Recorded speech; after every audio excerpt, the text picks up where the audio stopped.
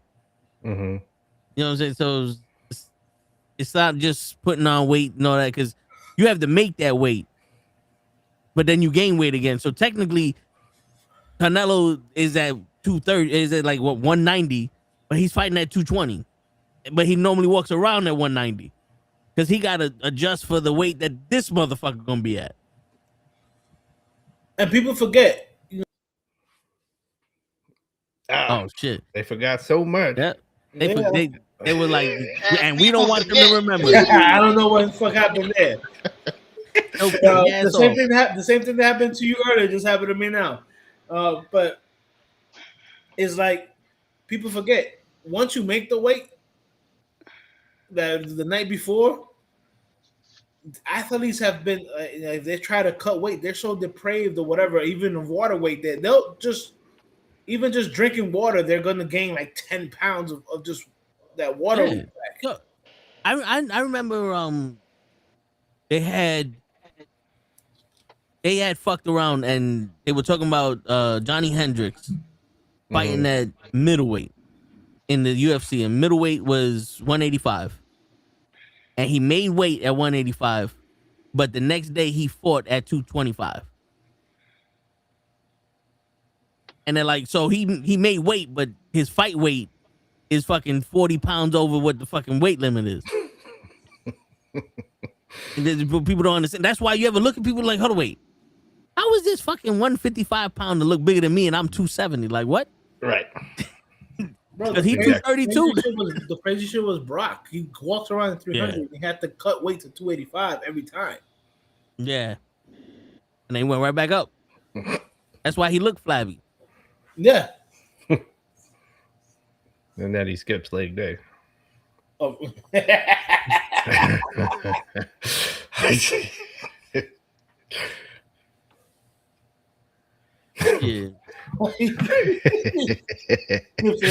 I know a lot of motherfuckers like that. Oh, I went to the gym the other day and so, like I was trying not to laugh. Like, I mean, because it was horrendous. It's just like, it was just, not a gap up top. The craziest DJ, the craziest thing is, I grew up going up 5 flights of stairs. Uh-huh. I have tree trunks for legs, Mm. and when I go to the gym and people go, "You work out your legs?" I go, "No, I don't." They're like, "Wait, how do you not work out your legs?" I go, "I grew up on the 5th floor. I'm the oldest of the boys." I said, I was taking bags of groceries up and down. They're like, "Really?" I'm like, "Yeah, dude." I said, once in a while, I'll go into the gym and I'll fuck around with do legs, but Yeah. like I don't need to do legs. That's why people don't understand, because I got some calves on me, and people like, yo, how you get your calves so bad? I said, walk uphill. You ever get them shin splints? Yeah, that's your calves working. Walk uphill, get yourself a book bag, put some heavy shit in there, walk uphill. You ain't gotta do all that fancy shit. I used to do the calf raises for fun. You can ask Krills. The max I think was like 250. I will put 250 on the calf raise, do about 20, 30 sets, like 3-4 sets of 20, 30, and I'd be like, ooh, that was fun. And then like this ain't doing nothing. Like, who the fuck told y'all that this is gonna do something? People that don't, like, yeah. Like you said, I walked it, like, I'm a latchkey kid, so yeah, walked everywhere, ran track. My legs never had had an issue. Word. But people want to skip leg day, and it's like, no. I'd rather skip back day. I remember when I had my my ACL reconstructed, right? And I go to the physical therapist, and the first thing he do is like, I need you to raise your left leg, that's the one I had the thing on, and I need you to hold it.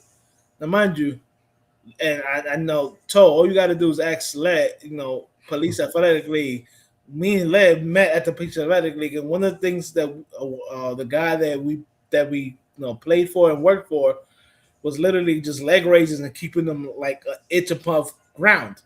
Mm-hmm. So I'm like a week removed from my surgery. The guy goes, "Oh, just do the leg raise." I said, "Just one leg or two legs?" He goes, "Nah, just the one leg." So I just raised it off inch, and I'm doing this, and I'm just chilling. And like he turns around, does something. I didn't even look he turns back around. He goes, "Yo, your leg is still up," and I'm like, "Yo, dude, this is nothing. This is nothing." And I said, I grew up. I said, playing a lot of sports. I grew up in the Police Athletic League. I go leg raises and having to hold them. This is nothing. I've had to hold leg raises for like half an hour. That's something. Shit. And it's funny. I was built for fucking drag race. I can't run for. I give you, back in my prime, a lap and a half around the track. That's it. But I could go short distance fast and hurt you. That's what I was built for. That's why people like, yo, I can't run from the cops. We gonna have to settle this shit here. But that was my shit. That was powerful. Even I would get the shin splints where I couldn't touch my toes to the ground anymore. Like, there was one time I had to have somebody step on my fucking foot so I could put my foot back down. You know what's the craziest thing? Can you guys jog on the treadmill in the gym? Because I can't. My stride is too long. No. Yeah, my stride is too long. My foot goes, like, I almost kill myself every time because my legs go back. So then I almost come off the edge. I'm holding on to the bar and hitting the emergency button. So no. Yeah. I got a walking pad. I can barely do that shit. I mean, when I tell people that, they're like, "Wait, you can't jog on the treadmill?" I'm like, no. I said, I know 2 speeds: walk and running. Yeah, that's another problem with me. I could do a treadmill if it was self-propelled. You know those treadmills that I've seen those. Yeah. In my high school, we had those because you had to turn it on by running, and I could do those because then I'm out. But to set a speed and try to maintain that speed, nah, that hurts. That literally hurts my knees and my back. It's like, I don't know what speed I need to run. Right. If this is too slow, the other shit is too fast. It's like, what you want from me? Right. Yeah, dude. I just tell people, that's why if I do cardio at the gym, it's either the bike or the elliptical. I said, Yo, I tried to do the elliptical once. Yo, I'm not even fucking with y'all. I did a mile in 12 minutes on the elliptical, and the elliptical was like, stop. Your heart rate is too fast. I said, I can't. Once I got the momentum going, I was out. I was like, yo, I can't stop. I don't know how to stop this shit. I was like, yo. The one thing with those machines that you set which heart rate you want to target. So you probably put your heart rate low, and then after you hit that, this is like, yo, you already hit your target rate. Now you need to slow down. I didn't set nothing. I just pressed go. That shit said your heart rate's 185. You need to stop. Please slow down. I don't know how to slow down. I was like, I gotta do this shit more often. And I was like, nah, because I'm gonna get stuck on that motherfucker. Yeah, no. That's why I don't even do it no more. Word, you call the fire department, get me off elliptical. Dude, it's funny, but I see people there like and first of all, I look at them like that's destroying your knee, right? Running on the treadmill destroys your knees. Yeah, I mean, from what I hear from the orthopedic nurses, like, you're not supposed to run. Your body's not made for all that shit with the impact. I'm like, well, my body's not made for the impact. I'm too fucking heavy. Tell that to the fucking track and field stars and the fucking wide receivers and running backs. Word. But shit, I was not made for running. I'll tell you that shit right now. My boots were made for walking. I go like first it's like I made sure with tech, like when I run, I've learned all of the technique you're supposed to learn. And then the equipment, I believe highly in having like the right shoe. Like, you will go ask Alonzo Ball about wearing the wrong shoes. Yeah. So, no, but I no one ever told me how to run. It was Zion. Zion is double cheeseburgers. It's shit. Yo, but remember his sneakers exploded him when he was at Duke. Yeah, I remember that. Yep. I remember that game. That was the only game I ever watched for college basketball. I was like, let me see this motherfucker. But yo, the only time I actually was taught how to run was when I was stealing first base to second base. That's how they taught. Like, that was the proper technique, because I was already down. Like, when you go and you stay down because you want to break the wind, and then you dig in with your legs. So it's like, all right, that's the only time I was ever taught how to run. Everywhere else was like, all right, you look like you're doing it right. I can run backwards fast. That's on my toes and shit. But yeah. And that's the other thing. Like, I tell people, say, I also run on my toes. They're like, what do you mean you run on your toes? I said, I'm literally on my toes when I run. I said, I don't, like, my heel don't hit the ground. Yeah, I can't. For some reason, my foot twists. So I feel like when I'm running, my foot's twisting. So when I try to do the heel toe shit, I'm doing side. Like, I'm like galloping, and I'm only getting the side of my foot down. That's probably why my ankles be killing me. I think so. That sounds about that. I'm like that. I was hurting just listening to you say that.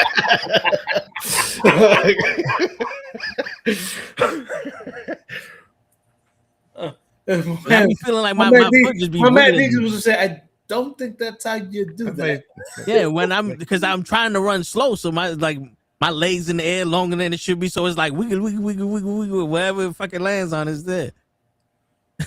I'm telling you, I had a friend of mine, and she saw me run up the steps, right? And I literally ran up the steps all on my toes, and she's like, she goes, you know what? I know why your fucking calves are so fucking big. Like why you run like why you running up the steps like that? And I'm like, well, you touch your heel? I think I touched my heel. I think I'm gonna fall backwards. The only time I touch my heel on the steps is when I'm going very, very slow. Like when I'm taking one step at a time, like I'm tired. My body worried. Yeah, you got to do those steps like you do those when I feel 47 years old. That's when I take. That's the only time my heel's gonna hit the fucking steps. My man's walking the stairs. I don't want to do this no more, boss. I'm tired, boss. boss. I don't want to do this no more, boss. Damn. Yeah. That's Damn. it's fun. Don't want to Yo, do this no more. Word. Yo, it's funny. I helped somebody walk up 3 flights of stairs with mad groceries. I took all them shits in one go.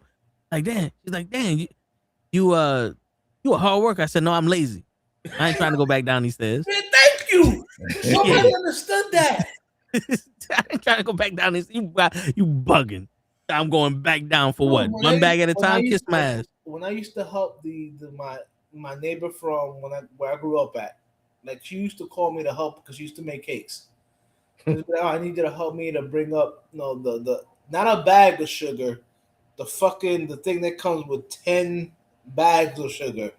Oh, and the flour. Yeah, because she would go to the wholesale to buy the and you see me there. I grab like the box of eggs on one shoulder, the flour and the sugar on another one, and she'd be like, "Yo, that's too heavy." Whatever. I'm like, "Yo, I'm not making another trip."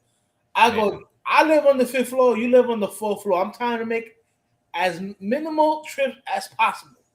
Yo, there was one time my boy was like, "Yo, we'll pay you. Can you bring us to Home Depot to buy bags of cement?" So we bought about 12 bags of cement. Damn. Yeah. And she had workers at the house and they're doing one bag at a time. I said, this shit got to get the fuck out of my car. So I told my brother, I said, yo, listen, I'm going to pick up these 2 bags. So I had 4 bags in my hand. I put them on my shoulder. Said, put another 2 bags on my. I was walking with 6 bags of cement down the fucking alleyway. Niggas was like, no. You be getting this shit the fuck out of my car. Right. Like, I'm not sitting here all goddamn day. I got places I'm like, y'all better act like this shit ain't heavy. Like, what the fuck wrong with you?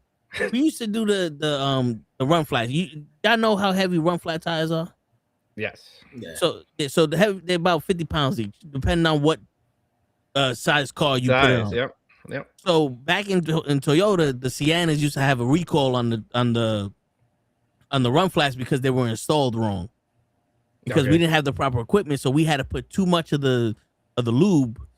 And sometimes that run flat will pop back off the fucking rim. With the lube. Yeah. So when we had to change the run flats, everybody had a cart to put the tires in. And the parts department guy was like, yo, go get the cart. I said, fuck that. I'm not walking all the way to go get the cart. Give me the fucking tires. And I would walk with 4 run flat tires on my shoulder. Remember, I'm 18 years old. 4 run flat tires on my shoulder to the fucking the tire machine. Like, all right, let's do this. My mentor would be like, little baby Hercules over here. I was like, nah, man, I'm just too lazy because then I got to go get the cart, put the shit in the cart, put it down, bring the cart back. That's too much work. I might as well do all the work now and put this shit here. That's it. Right. I tell you, I'm like electricity. I'm the least path of resistance. Shit. Dude, yeah, but dude, I just... Was it even like today, right?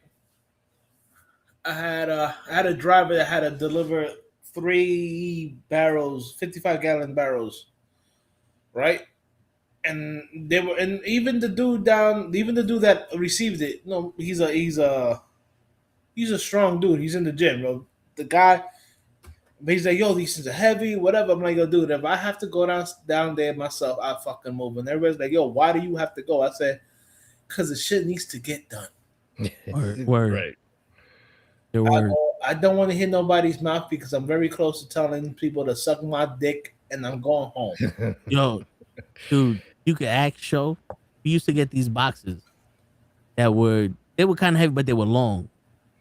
And the way that they will fit on the cart is like you have to put them long way, but they can fit through the door.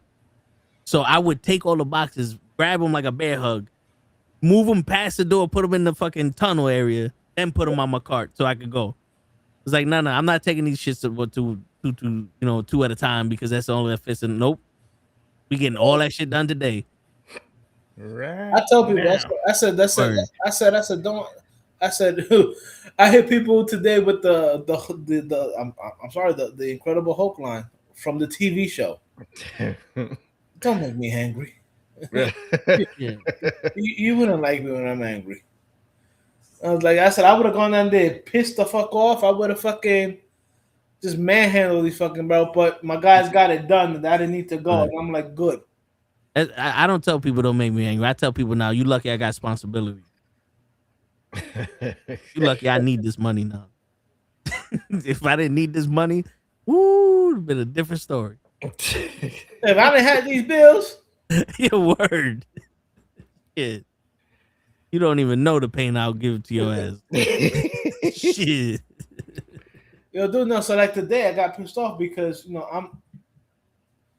I have my own like office space or whatever. So I have a filing cabinet like on my immediate left where I have tools and stuff there because I get delivery. So sometimes I need to break shit down or whatever, right? Yeah. And one of the dudes who's my supervisor comes in here and we're looking for a part. I'm like, oh, it might have fell back. And he's like, you know what? You got to move this file cabinet. I don't like it. I'm going on vacation and it's better not be here. And I let him walk away, dude. I punched the shit out of my fucking desk.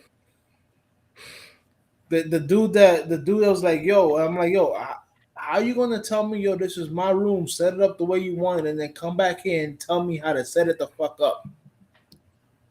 Word. I'm like, yo, dude, you better just walk away before I punch you in your forehead, and your forehead has my knuckle print stamped on your forehead. Word. Cause I'm not gonna be very nice about it. I'm going to punch you to cave your skull in. Dude, the guy that works with me now, Long Island Arm Wrestling, him and my helper, there's Jose, just sit down, and they moved it. Dude, at one point, I was literally going to say, oh, you want me to move this? You want me to move this? I was about to bear hug the fucking file cabinet and fucking fling it. And I know people's like, oh, that sounds like that. No, trust me, bro. I've moved 600-pound fucking equipment when I've been pissed off. Like literally, like picked it up clean off the fucking floor and flung shit. That's 600 pounds because I'm pissed off. Trust me, it can happen. Like I don't understand this. How you gonna tell me, yo, this is your room, set it up, and then come back here and tell me that you don't want to see this because you don't want it there? Like, nigga, this is not your room. Go back to your space and worry about your fucking space. Word. I don't care that you got to come back here and look for shit and it gets in your fucking way. You shouldn't be coming back here anyway. Bitch. Okay, according to the owner of the company, well, she's going to be the owner in a couple of years, the guy should not be showing up before 7 o'clock. So if you're there at 6:30 in the fucking morning, you're doing too fucking much. You know, because what happens if the guy show up at 6 o'clock? They want to either leave early or want to get paid overtime because they showed up at 6 o'clock. You know what I'm saying? Well, you got the white types that that wanna they think doing extra is gonna get them whatever, a little pat on the head or whatever. It's just like, dude, we just come here and get your check and go home. Dude, put it like this. At one point I was like, all right, I know so and so shows up early, so I'm gonna take it and put it behind you. Right? So my dispatcher sent an email, so and so is coming to pick this shit up. I literally replied to the email, okay, I put it behind so and so. Twice. It's been behind him. It's on the email. The guy comes back to my office to look for it. When I'm not there, he goes, oh yeah, but the work order says it's on rack 2, shelf 3. I say, and look at the fucking email that says I put it behind you. Oh, I'm not looking at emails. I'm sorry. You're on the email. The technician's on the email. The dispatcher's on the fucking email. You guys send emails, but then you guys don't fucking read emails? Nope. But meanwhile, every time I tell you for something, what do you say? Send me a fucking email. Yeah. I told them, said, how asinine is that shit? I love that. You didn't email me. You don't read the email. What the fuck I need to email you for? They just like to look for something. Yeah. Like, oh, you didn't do something that I wasn't going to do anyway. So why? The technicians on the work order on the email, where I'm literally replying, yo, it's going to be behind. It's going to be on so and so's desk, be right behind them. So when you come in, just be like, yeah, I'm here to pick up that's right behind you. And then, like I told him, I said, why do I need to put it in 13 different places where nobody reads it?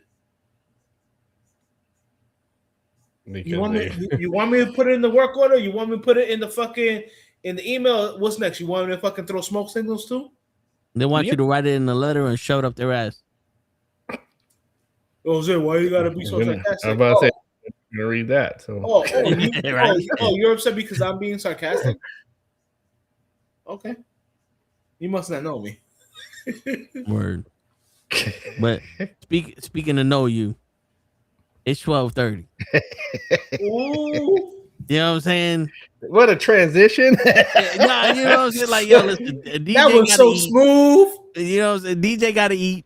Show the Hutch is tired. Show already fell asleep while he was charging his car. Right. It's Wednesday. Tomorrow we gonna speak about wrestling. You know we're gonna talk shit. Hutch, if you want, you can come on. Because man, this WrestleMania looking garbage. Bro. On a quick note, in case I don't make it on tomorrow, Rumble, horrible. What? Raw, Yeah. horrible. Yeah. SmackDown, horrible. Yeah. Oh man, I'm not gonna be able to sleep. Oh man, this WrestleMania is looking like hot garbage. Word. They ain't even selling. Like my man said, as I'm starting to fall garbage.